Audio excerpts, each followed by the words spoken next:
इस टॉपिक में हम डिस्कस करने वाले हैं मिल्टन फ्रीडमैन का मुद्रा का आधुनिक परिमाण सिद्धांत का पार्ट नंबर 2। पहला पार्ट मैं ऑलरेडी पढ़ा चुका हूं, आप चाहें तो उसको देख सकते हैं। दूसरे पार्ट में हम मिल्टन फ्रीडमैन का जो सिद्धांत दे रखा है उसको आगे बढ़ाएंगे। तो जो एमएल झिंगन की किताब है उसमें मिल्टन फ्रीडमैन का जो मुद्रा का आधुनिक परिमाण सिद्धांत है उसको अलग ढंग से समझाया गया है, और यहाँ पर जो आहूजा की किताब है वहां पर उसको अलग ढंग से समझाया गया है। तो पहले वाले भागों में जो मैंने समझाया था आपको, वह समझाया था एमएल झिंगन की किताब से। अब यहाँ पर जो मैं आपको आगे समझाने का प्रयास कर रहा हूँ वह मैं आपको आहूजा की किताब से बता रहा हूँ।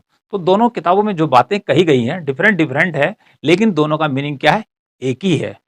तो आगे बढ़ते हैं। यहाँ पे देखिए, यह आहूजा की किताब से हमने लिया है। तो जो मिल्टन फ्रीडमैन है उसने बताया कि कहां पर मौद्रिक संतुलन स्थापित होगा, अर्थात वे कौन कौन से कारक होंगे जो कि मौद्रिक संतुलन को स्थापित करेंगे या मुद्रा का संतुलन को बतलाएंगे। तो मुद्रा का संतुलन हमेशा वहीं पर होगा जहां पर मुद्रा की मांग और मुद्रा की जो सप्लाई है वह बराबर हो जाएगी। तो पहले हम यहाँ पे देखेंगे मुद्रा की मांग किसे कहते हैं, उसके बाद देखेंगे मुद्रा की पूर्ति किसे कहते हैं, फिर उसका रेखा चित्र के द्वारा बताएंगे आपको कि कहां पे इसका इक्विलिब्रियम पॉइंट आता है। तो सबसे पहले लेते हैं मुद्रा की मांग according to the Milton Friedman, जो कि अमेरिका का एक अर्थशास्त्री था और शिकागो विश्वविद्यालय में पढ़ाने का काम करता था। तो मुद्रा की मांग, इससे पहले हम कैम्ब्रिज विश्वविद्यालय के जो अर्थशास्त्री थे जिन्होंने नकद शेष का विचार दिया था उसको भी समझ चुके हैं। तो उसमें उन्होंने जोर दिया था के पर। के का मीनिंग है कि जो राशि लोग अपने पास नगद रूप में रखना चाहते हैं उसको नाम दिया उन्होंने सांकेतिक अक्षर के। तो के को पुनः जो मिल्टन फ्रीडमैन हुआ और जो उसके साथी थे मुद्रावादी अर्थशास्त्री, उन्होंने पुनः उसको परिभाषित करने का प्रयास किया। तो इधर देखिए मुद्रा की मांग, तो मुद्रा की मांग का ये फॉर्मूला इस प्रकार से निकल कर आता है यदि उनके नगद शेष पर बात करें, अर्थात उन्होंने भी, अर्थात मिल्टन फ्रीडमैन ने भी के का पुनः क्या किया, जोड़ देकर प्रतिपादन किया या उसका संशोधन किया। और क्या बताया, बताया कि मुद्रा की मांग का जो फॉर्मूला बनेगा वो बनेगा, यहाँ पे लिखा एम और थोड़ा ऊपर लिखा डी। तो इसका मीनिंग होता है डिमांड ऑफ मनी या डिमांड फॉर मनी। ठीक है, ये सांकेतिक अक्षर हो गया, बराबर के पी वाई। क्या लिखा हुआ है, के पी वाई। तो यह जो सूत्र है यह मुद्रा की मांग का है और यह मिल्टन फ्रीडमैन का है। इस प्रकार से उसका सूत्र बनाया जा सकता है। अब इसमें एमडी का क्या मीनिंग है, तो एमडी का तो पहले ही मैं मीनिंग बता चुका हूं, तो फिर भी दोबारा यहाँ पे लिखा हुआ है एमडी, मुद्रा की मांग। तो ये चीजें हमको याद होनी चाहिए। एम यहाँ लिखा हुआ, डी थोड़ा ऊपर लिखेंगे स्मॉल लेटर में, कहीं पे आपको नीचे भी मिलेगा, बात एक ही है। ओके, दूसरा है के।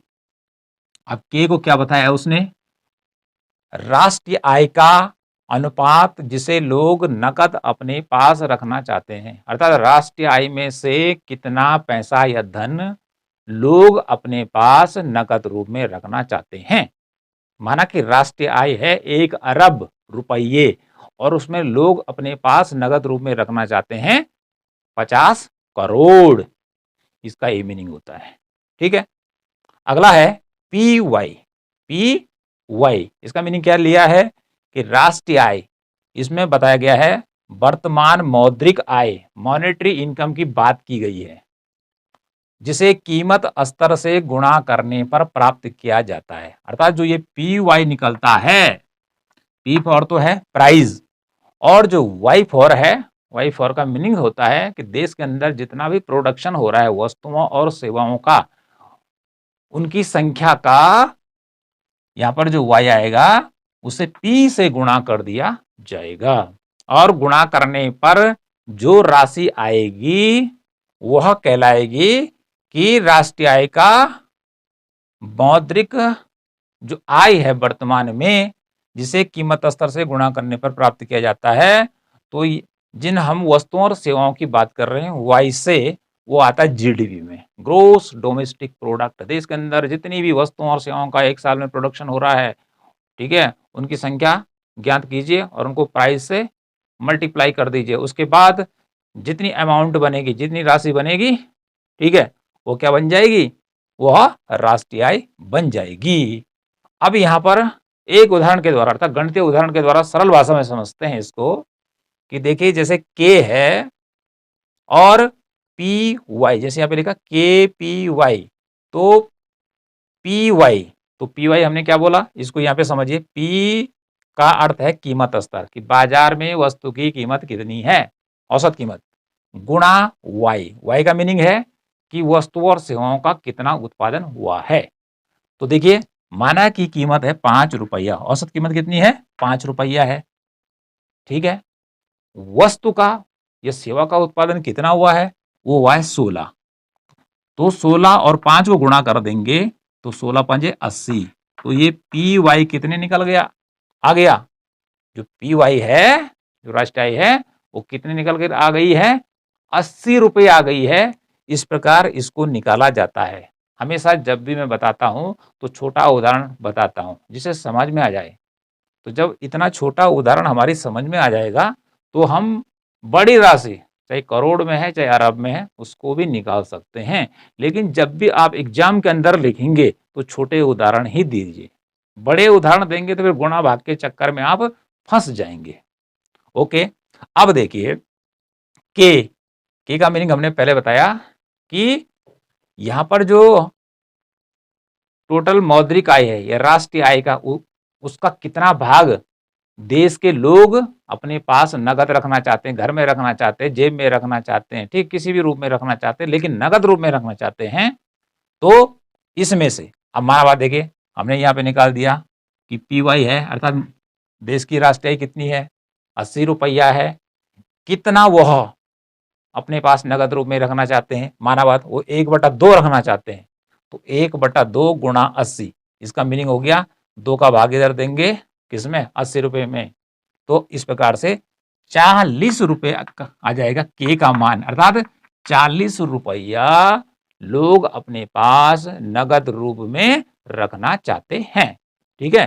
तो इस प्रकार से ये जो चीजें हैं इनको हम गणितीय रूप में इस प्रकार से समझेंगे। लेकिन ये जितनी बातें यहाँ पर लिखी गई हैं कि पी वाई क्या है, के क्या है, एम डी क्या है, ठीक है, ये फॉर्मूला क्या है, ये सारी चीजें आपने याद करनी है।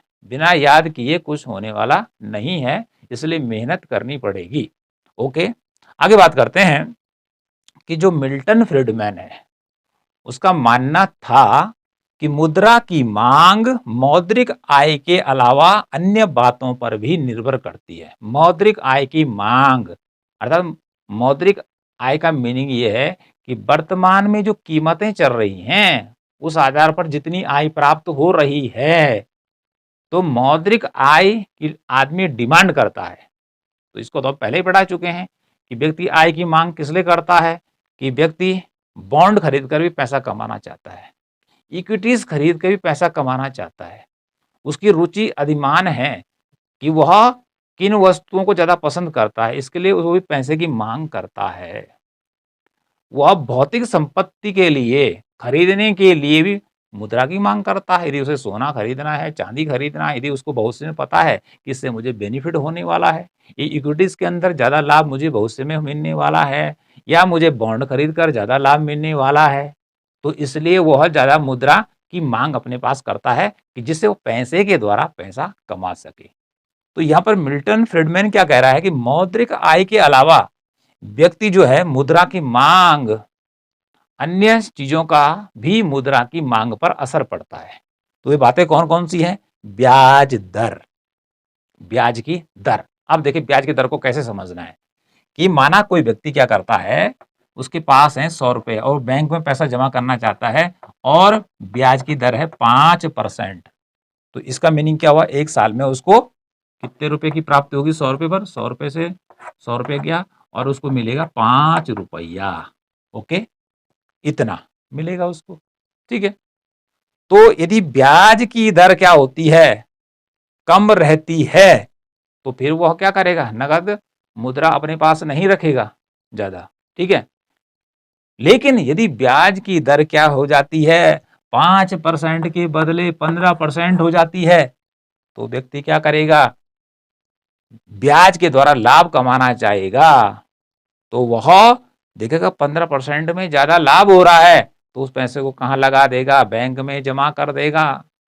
ओके, तो इस प्रकार से जो मुद्रा की मांग है वो ब्याज दर के ऊपर भी डिपेंड करती है। यदि ब्याज की दर ज्यादा होगी तो पैसा क्या करेगा, ज्यादा डिमांड करेगा और उसको कहां जमा करेगा, बैंक में जमा कर देगा। ठीक है जी। तो यहां पर ब्याज दर का भी असर पड़ता है कि ब्याज की दर ज्यादा होगी तो व्यक्ति क्या करेगा, अपने पास ज्यादा नगद मुद्रा की मांग करेगा, और यदि ब्याज की दर नीचे गिरती है तो वह कम करेगा। अगली बात आती है स्फीतिकारी दशाएं। अब स्फीतिकारी दशाएं क्या होती हैं, इसका मीनिंग होता है इन्फ्लेशन रेट। यदि महंगाई ज्यादा हो जाती है, महंगाई क्या होती है तो ज्यादा हो जाती है, तो उसको क्या करना पड़ता है, महंगाई ज्यादा होने पर उसको ज्यादा खर्च करना पड़ता है, क्योंकि हर चीज के दाम बढ़ जाते हैं। और यदि महंगाई घट जाती है तो उसे कम पैसा खर्च करना पड़ता है। ओके, यदि महंगाई ज्यादा होगी तो उसको ज्यादा पैसा खर्च करना पड़ेगा, तो डिमांड ज्यादा बढ़ाएगा। ठीक है, और यदि महंगाई नीचे जाती है तो कम पैसा अपने पास रखना चाहेगा। इतनी बात समझ में आई। यदि 5 रुपए की वस्तु क्या होती है, 5 रुपए मिल रही थी और वही 40 रुपए की हो जाती है, तो इसका मीनिंग उसको ज्यादा पैसा अपने पास रखना पड़ेगा। ठीक है, और यदि 40 रुपए की वस्तु यदि वह 15 रुपए की हो जाती है तो उसे कम पैसा अपने पास नगद रूप में रखना पड़ेगा।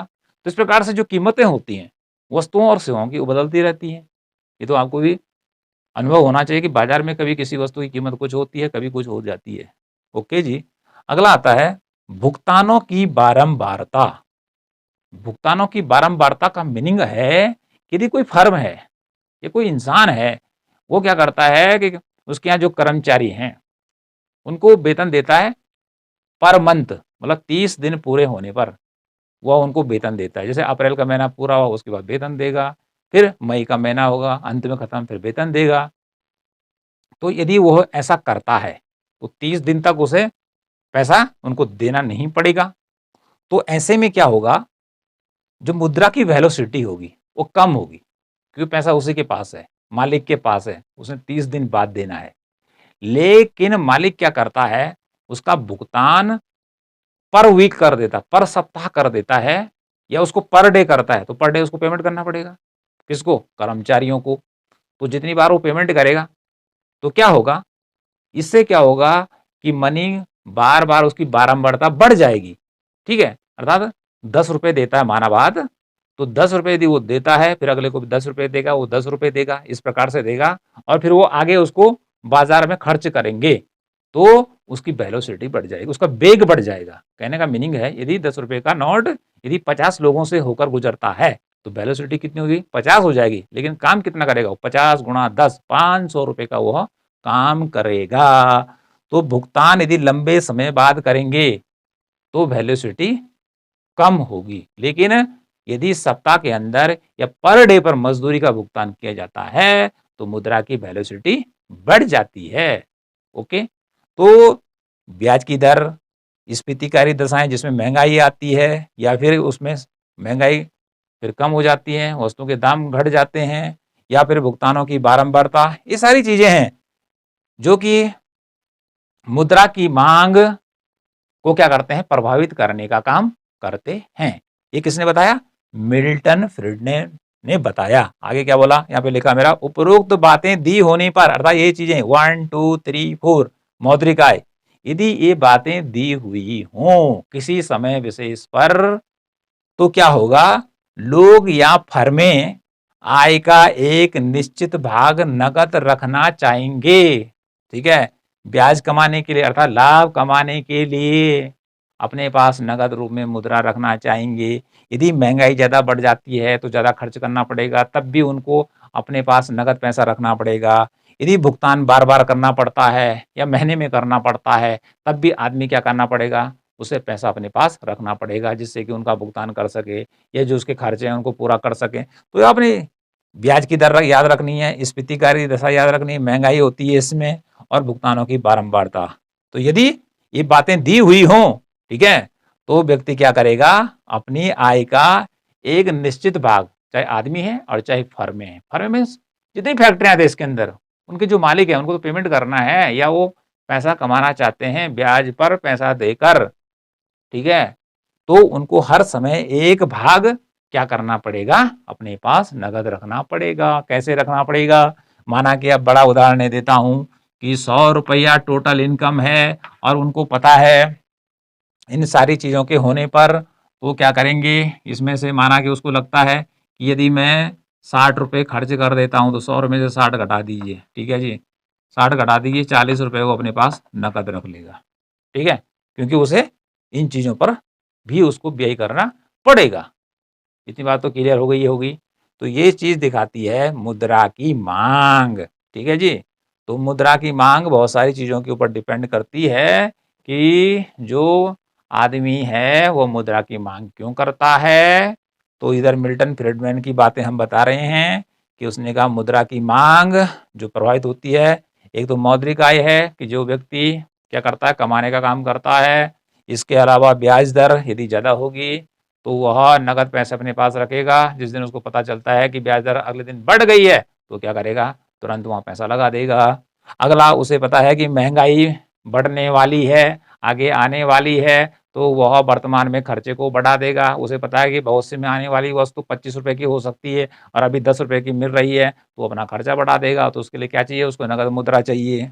इसी प्रकार से भुगतान यदि किसी फर्म को क्या करना पड़ता है, महीने में करना पड़ता है, तो वेलोसिटी या बारंबारता क्या हो जाएगी, घट जाएगी मुद्रा की। लेकिन वह पर सप्ताह या पर डे करता है, आदमी को मजदूरी देता है 500 500 500 इस प्रकार से कर्मचारियों को, तो उससे वो इसकी जो वेलोसिटी है वो ज़्यादा बढ़ जाएगी, मुद्रा का चलन वेग बढ़ जाएगा, वेलोसिटी ऑफ सर्कुलेशन बढ़ जाएगा और वो पैसा अर्थव्यवस्था में पहुंचेगा। अर्थात मुद्रा की जो चलन वेग है या प्रचलन वेग है, उसका मीनिंग क्या होता है कि मुद्रा की एक इकाई कितनी बार क्रय करती है। माना कि 1 रुपया है और वो 50 लोगों के हाथों से गुजरता है और 50 बार क्रय और विक्रय करने का काम करता है, तो मुद्रा की वेलोसिटी हो जाएगी 50। यदि वो 100 बार जाता है, 100 लोगों से होकर गुजरता है, तो वेलोसिटी हो जाएगी 100, ठीक है। तो वो 100 रुपये का काम करेगा 1 रुपया। ओके, यहाँ तक तो बात हो गई है कि मुद्रा की मांग क्यों की जाती है, लोगों के द्वारा या फर्मों के द्वारा। ओके, मिल्टन फ्रीडमैन के अनुसार। दूसरा आता है, ये तो है मुद्रा की मांग। अब दूसरा आता है मुद्रा की पूर्ति।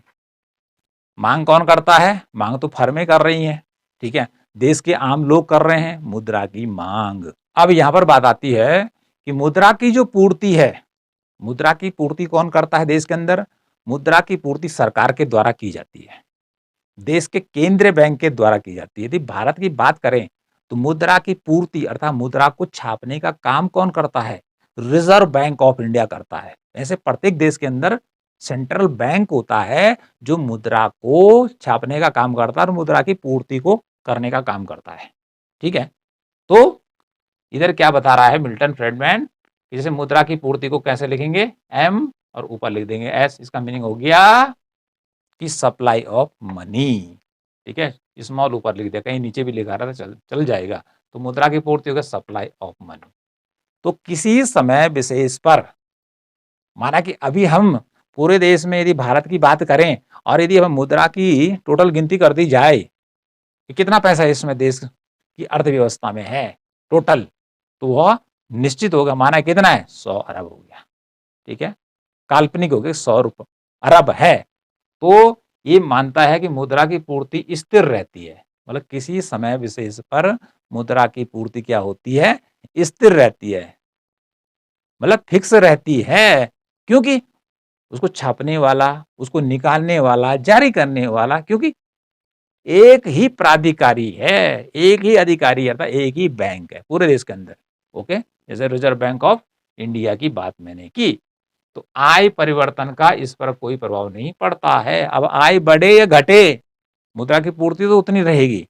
अब लोगों की इनकम बढ़ जाती है तो इसका क्या होता है, मुद्रा की पूर्ति पर असर नहीं पड़ता है, मुद्रा की पूर्ति तो उतनी रहेगी, चाहे पैसा कितना भी लोगों के पास ऑलरेडी है, लेकिन मुद्रा की पूर्ति को मांग के अनुरूप नहीं किया जा सकता है उस समय, क्योंकि मुद्रा की पूर्ति सेंट्रल बैंक ने एकदम से क्या कर रखी है, फिक्स कर रखी है। ओके, अब मुद्रा की मांग भी हो गई। ठीक है, मुद्रा की मांग तुमने बता दी कि मुद्रा की मांग क्यों की जाती है, किन तत्वों पर निर्भर करती है। ठीक, मिल्टन फ्रीडमैन के अनुसार दूसरे भाग में हम चले गए कि मुद्रा की पूर्ति कौन करता है, और मुद्रा की पूर्ति भी बता चुके हैं कि मुद्रा की पूर्ति जो होता है वो सेंट्रल बैंक करता है, किसी भी देश का केंद्रीय बैंक करता है। अब बात आगे आती है कि मौद्रिक संतुलन कहां पर स्थापित होगा, कि अर्थात कीमत स्तर कहां पर तय होगा। तो कीमत स्तर कहां पर तय होगा, मॉनेटरी इक्विलिब्रियम कहां पर तय होगा, वहां पर तय होगा जहां पर एमडी डिमांड फॉर मनी और डिमांड फॉर सप्लाई अर्थात मुद्रा की मांग बराबर मुद्रा की पूर्ति होगी, वहां पर कीमत स्तर क्या होगा, तय होगा। क्या होगा, कीमत स्तर मुद्रा की जो क्रय शक्ति है, ठीक है, कि ये कितनी वस्तुओं को क्रय करने का काम कर सकती है, कितनी वस्तुएं इसके द्वारा खरीदी जा सकती हैं, ये इन दोनों के बराबर जहां पर स्थिति आएगी वहां पर ही क्या होगा, हमारा मौद्रिक संतुलन स्थापित होगा। इतनी बात क्लियर होगी। आगे बढ़ते हैं। एमडी ये तो हम पहले बता चुके हैं, एमडी ये वाला सूत्र कि डिमांड फॉर मनी के पी वाई से मिलकर बनता है, लेकिन अब ये सप्लाई किससे बनकर बनता है, अर्थात सप्लाई ऑफ मनी। अब सप्लाई ऑफ मनी के लिए क्या करना है, इधर एम एस लिख लीजिए और बराबर की सप्लाई को इंगित करेगा। अब आगे बढ़ते हैं, अब रेखा चित्र के द्वारा या फिगर के द्वारा समझते हैं कि कहां पर मुद्रा की मांग और मुद्रा की पूर्ति के द्वारा एक कीमत स्तर का निर्धारण होगा according to the Milton Friedman. तो इसके लिए हमें एक रेखा चित्र क्या करना पड़ेगा, ड्रॉ करना पड़ेगा। ये हमारा क्या हो जाएगा, ये हमारा हॉरिजेंटल एक्सिस है, ठीक है, वाई अक्ष हो जाएगा, इस पे लिखेंगे मुद्रा का परिमाण, और जो हमारी वर्टिकल लाइन है वाई एक्सिस है, इस पे दिखाएंगे मौद्रिक आय। ये दो चीजें आपको कंप्लीट करनी है। अभी क्या कह रहा है कि किसी समय विशेष पर अर्थात इस रेखा चित्र में मौद्रिक संतुलन कहां पे होगा, पहले बता चुका हूं कि जहां पर मुद्रा की मांग बराबर मुद्रा की पूर्ति होगी। जैसे कि किसी वस्तु का मूल्य निर्धारित कहां पे होता है, कि जहां पर वस्तु की मांग और वस्तु की पूर्ति बराबर हो जाती है, वहीं पर वस्तु का मूल्य क्या होता है, निर्धारित होता है। ये तो हम ऑलरेडी आपको पढ़ा चुके हैं। तो ठीक ऐसे यहाँ पर भी होगा कि जहां पर मुद्रा की मांग और मुद्रा की पूर्ति दोनों बराबर हो जाएंगी इकोनॉमी में, अर्थव्यवस्था में, वहां पर कीमत स्तर का निर्धारण होगा। तो यहां पर लिखा हमने मौद्रिक आय, ठीक है, क्या लिखा है, मौद्रिक आय, और इस पे लिख दिया मुद्रा का परिमाण। मुद्रा का परिमाण का अर्थ है क्वांटिटी ऑफ मनी, अर्थात बाजार में कि अर्थव्यवस्था में एक निश्चित समय पर कितना पैसा है, इसका तो कुछ ना कुछ निश्चित परिमाण होगा। जैसे हमारे पास होता है कि हमारे पास टोटल मनी कितनी है, कितनी मनी हमारे पास है, तो हमने टोटल गिनती कर दी कि हमारे पास मनी कितनी है, 10 रुपया है, ठीक है, किसी टाइम पे 10 रुपया होगी। तो ऐसे देश के पास भी होता है भाई कि फिक्स मनी होती है, और वो किसको पता रहता है, वो देश के केंद्रीय बैंक को पता रहता है कि बाजार में कितना पैसा हमने दे रखा है। ओके, तो यहां पर क्या बताया जा रहा है, मुद्रा की पूर्ति जो होती है वो स्थिर रहती है, किसी समय विशेष पर वह स्थिर रहती है। तो जब मुद्रा की पूर्ति क्या होती है, स्थिर रहती है, तो इसके लिए आप क्या करेंगे, ऐसी वर्टिकल लाइन खींचेंगे, खड़ी लाइन, ठीक है, यहाँ पे लिख देंगे एम एस, अर्थात मुद्रा की पूर्ति जब स्थिर रहेगी, अर्थात माना कि मुद्रा की पूर्ति कितनी है, 100 रुपया है, उससे आगे नहीं है, ये एन यहां से लेकर एन तक है, तो ऐसे में मुद्रा की पूर्ति की जो रेखा होगी एकदम से वर्टिकल होगी, खड़ी होगी, किसके समांतर, इस वाई अक्ष के समांतर खड़ी होगी। ये स्थिर दशा को बतलाती है। तो मुद्रा की पूर्ति कहां तक है, ओ से लेकर एन तक है, इसको अंकों में समझ लीजिए, केवल 100 रुपये ही मार्केट के अंदर हैं। ओके, अब आगे बढ़ते हैं, क्योंकि मौद्रिक जो संतुलन होना है और जहां पर निर्धारित होना है पी वाई कीमत स्तर, जहां पर निर्धारित होना है, वो निर्धारित करने वाले दो चीजें हैं, क्योंकि हम एमएस तो ले चुके हैं, अब हमने क्या लेना है, एमडी लेना है। मुद्रा की मांग का रेखा हमने ड्रॉ करना है। अब क्या करेंगे, आप यहाँ से ओ से लेकर एक मांग वक्र यहाँ से ऊपर की तरफ ड्रॉ करेंगे और यहाँ पे लिख देंगे एमडी। एमडी क्या है, ये मुद्रा की मांग है। अब नियम क्या कहता है कि जहां पर ये दोनों बराबर हो जाएंगे, तो दोनों कहां पर हो रहे हैं, यहाँ पे बराबर हो रहे हैं, एक दूसरे को काट रहे हैं यहाँ पे, ठीक है। तो यहाँ पे लिख देंगे ई, तो ये ई फॉर होता है इक्विलिब्रियम, संतुलन है। तो यहाँ से संतुलन कहाँ, यहाँ देखा जाएगा वाई अक्ष पर। तो आप क्या करेंगे, यहाँ से इसको यहाँ मिला दीजिए और इस पे लिख देंगे पी वाई। देखिए संतुलित जो कीमत स्तर होगा यहाँ पर तय होगा, अर्थात ई बिंदु पर जहां पर मांग वक्र और पूर्ति वक्र एक दूसरे को इंटरसेक्ट कर रहे हैं, काट रहे हैं, बराबर हो रहे हैं। काटने का मीनिंग क्या, बराबर। यहाँ पे देखिए एक उसके ऊपर चढ़ गया, ठीक है, तो दोनों बराबर हो गए, ठीक है।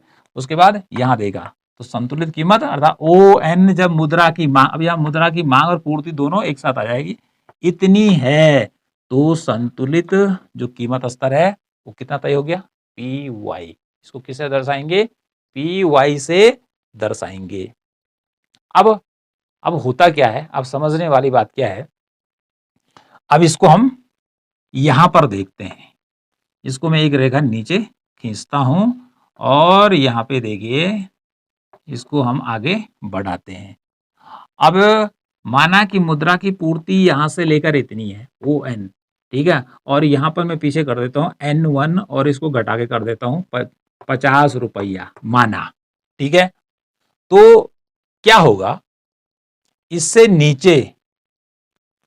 नीचे जो होगा अर्थात इसके पीछे जो कीमत स्तर होगा वह कम होगा और इसको लिख देंगे हम क्या, पी डबल डैश वाई करके भी लिख सकते हैं, ठीक है। अब देखिए क्या बोल रहा है, मुद्रा की जो मांग है यहां पर है, मुद्रा की मांग क्या है, यहां पर है ये वाला, और पूर्ति क्या है, इतनी है, अर्थात 50 तो क्या है, मांग है, और पूर्ति कितनी हो रही है, 100 है। तो इसका मीनिंग है कि अर्थव्यवस्था में लोगों के पास पैसा है, ठीक है। तो इतना जो 50 रुपए उनके पास ज्यादा है, तो लोग क्या करना चाहेंगे, पैसा खर्च करेंगे। किस पे खर्च करेंगे, वस्तुओं और सेवाओं पर खर्च करेंगे। तो जब वस्तुओं और सेवाओं पर खर्च करेंगे तो क्या होगा, डिमांड ऑफ मनी, मुद्रा की मांग करेंगे। तो जब मुद्रा की मांग करेंगे तो क्या होगा, ये धीरे धीरे क्या करेगा, इधर की ओर जाएगा, फिर इधर की ओर जाएगा और फिर यहां पहुंच जाएगा। अर्थात यदि मुद्रा की मांग बढ़ती है, ये तो मैंने पीछे कर दिया, तो इससे यदि यहाँ पे तो कीमत स्तर क्या है, कम है, लेकिन जैसे ही मुद्रा की मांग ज्यादा होती है तो ऐसी स्थिति में वस्तुओं सेवाओं पर खर्च होगा ज्यादा, ठीक है। और जब वस्तुओं और सेवाओं पर खर्च होगा ज्यादा तो फिर ये जो मांग और पूर्ति का संतुलन धीरे धीरे यहां बढ़ेगा, फिर आगे बढ़ा यहां पहुंच जाएगा, तो उससे क्या होगा, कीमत स्तर बढ़ जाएगा। क्या बढ़ जाएगा, कीमत स्तर बढ़ जाएगा। क्यों बढ़ेगा, क्योंकि वो लोग वस्तुओं और सेवाओं पर ज्यादा खर्च कर रहे हैं और इसलिए इक्विलिब्रियम पॉइंट यहां पर स्थापित हो जाएगा। इतनी बात क्लियर हो गई कि यदि मुद्रा की पूर्ति ज्यादा रहती है और उसमें डिमांड का कर्व जो है कम है, तो इसका मीनिंग है कि पैसा तो है, ठीक है, पैसा है तो लोग पैसा ज्यादा खर्च करेंगे, वस्तुओं की ज्यादा डिमांड होगी, ठीक है। जब मनी की डिमांड करता है, लोग मनी की डिमांड क्यों करते हैं, भाई पैसा क्यों कमाना चाहते हैं आदमी, सीधी सी बात है कि वह अपनी आवश्यकता की वस्तुएं उनको चाहिए या वो अन्य लाभ कमाना चाहते हैं, बॉन्ड खरीदना चाहते हैं, शेयर बाजार में पैसा लगाना चाहते हैं, प्रॉपर्टी में पैसा लगाना चाहते हैं, तो उससे क्या होगा, डिमांड बढ़ जाएगी, ठीक है। और जब डिमांड बढ़ती है तो होता क्या है, तब वस्तुओं की प्राइस बढ़ने लगते हैं, क्योंकि वस्तुओं की शॉर्टेज होने लगती है मार्केट में। तो शॉर्टेज जब कम होगी, खरीदने वाले ज्यादा और वस्तुएं होंगी कम, तो लोग क्या करेंगे, अरे मुझे दो भाई, मैं कितना प्राइस है, 500 रुपए, मैं तुझे 100 रुपए देता हूँ, तो सीधे क्या होगा, प्राइस अप कर रह जाएगा। तो इसके बाद यहाँ से फिर यदि इधर गया, माना इधर भी, यहाँ तक वस्तुओं की अभी मनी आगे है, तो अंत में यहाँ पहुंचेगा और प्राइस स्तर जो पहले यहाँ पर था, इतना पी वाई कम था, अब वह बढ़कर पी वाई हो जाएगा, ठीक है। कीमत स्तर को बढ़ाएगा जब लोग क्या करेंगे, वस्तुओं पर अधिक पैसा खर्च करेंगे। ये तो पहली कंडीशन हो गई। अब देखिए अगली कंडीशन क्या है, इसको देखिए यहाँ पर। अब ये हम इसको करते हैं P डैश वाई। अब देखिए कि मुद्रा की पूर्ति तो ON है, लेकिन यहाँ पर देखिए सप्लाई यहाँ रह गई और डिमांड चली गई आगे। इसको मैं यहाँ मिलाता हूँ, इधर देखिए, और ये हो गया N, इसको N2 के रूप में देखिए। अब देखिए मुद्रा की पूर्ति है कम, अर्थव्यवस्था में मुद्रा की पूर्ति तो कितनी है, ON के बराबर है, 100 रुपए के बराबर है, ठीक है। लेकिन डिमांड क्या होगी, मुद्रा की बढ़ चुकी है, मुद्रा की डिमांड बढ़ चुकी है। तो मुद्रा कहाँ से आएगी, क्योंकि मुद्रा तो फिक्स ही है 100 रुपया, उससे आगे तो बढ़ेगी नहीं। तो ऐसी स्थिति में क्या होगा कि लोगों के पास पैसा हो जाएगा कम, लोगों के पास हो जाएगा पैसा कम, और वो अपना खर्च क्या कर देंगे, घटाना शुरू कर देंगे, वस्तुओं पर पैसा कम खर्च करेंगे। और जब वस्तुओं पर पैसा कम खर्च करेंगे तो धीरे धीरे मुद्रा की मांग क्या हो जाएगी, कम हो जाएगी, और उसके बाद ये घटते घटते यहाँ पर ये प्राइस पहुंच जाएगा। तो कुल मिलाकर जो प्राइस निर्धारित होगा, चाहे वो पहले कम है या फिर ज्यादा है, लेकिन अंतोगत्वा जो संतुलन स्थापित होगा वह इसी बिंदु पर स्थापित होगा। क्योंकि यहाँ पर देखिए, यहाँ पर यदि हम यहाँ से यहाँ तक देखते हैं तो यहाँ से लेकर यहाँ तक मुद्रा की पूर्ति ज्यादा है, क्योंकि ये मुद्रा की पूर्ति तो यहाँ तक है, मुद्रा की पूर्ति क्या है, ज्यादा है।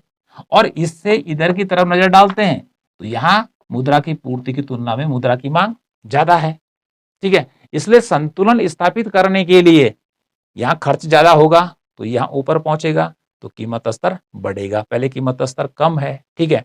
यदि फिर क्या होता है कि मुद्रा की पूर्ति बिल्कुल स्थिर रहती है और मुद्रा की मांग बढ़ जाती है, ठीक है, तो पैसा कम रहेगा लोगों के पास, मांग तो कर रहे हैं लेकिन पैसा तो कम है, किसको नहीं चाहिए पैसा, पैसा कम है मार्केट के अंदर। तो फिर क्या करेंगे, वो अपने खर्च को घटाएंगे और उसके बाद इक्विलिब्रियम पॉइंट यही रहेगा।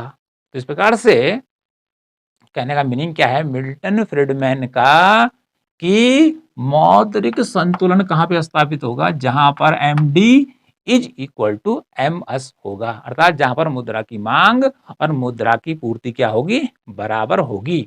इसके अलावा मिल्टन फ्रीडमैन ने यही नहीं कहा, अपने कॉन्सेप्ट को क्लियर करने के लिए अगला तीसरे नंबर का हमारा वीडियो आएगा।